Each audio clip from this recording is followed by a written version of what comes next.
Hi all. இன்றைக்கி மார்னிங்லேருந்தே கொஞ்சம் டேவே பிஸியாக தான் இருந்தது. லாங் வீடியோக்கு ஷூட் பண்ணுற வேலைலாம் இருந்தது. ஸோ அதெல்லாமே முடிச்சுட்டு மதியம் அம்மா வந்தாங்க. ஸோ கொஞ்சமாக ரிலாக்ஸ் பண்ணியாச்சு. கரெக்டாக மதியம் 2 மணி போல் மழை வேறு லைட்டாக வந்தது. ஸோ வெதரும் நல்லா சில்லாக இருந்தது.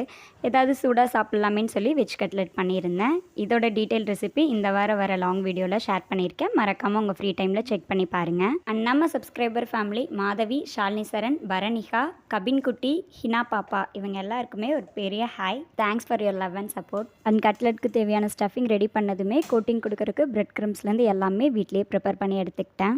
நான் இன்றைக்கி 4 வெஜிடபிள்ஸ் பக்கம் ஆட் பண்ணி செஞ்சுருக்கேன். காய் சாப்பிடாத குழந்தைங்களுக்கு இந்த மாதிரி ஸ்டஃப் பண்ணி ஸ்நாக்ஸாக ரெடி பண்ணி கொடுங்க. டெஃபினட்டாக சாப்பிடுவாங்க, ஹெல்த்தியும் கூட. எல்லாம் ரெடி பண்ணதும் ஆயில் நல்லா ஹீட் ஆனதும் மீடியம் ஃப்ளேம்லேயே வச்சு பொரிச்செடுத்தா சூப்பரான வெஜ் கட்லெட் ரெடி. நீங்கள் இந்த மாதிரி மழை வரப்போ அண்ட் சில் கிளைமேட்லலாம் என்ன ஸ்நாக்ஸ் செஞ்சு சாப்பிடுவீங்கன்னு மறக்காமல் கமெண்ட்டில் சொல்லுங்கள். Keep supporting my channel. Thanks for வாட்சிங். Bye all.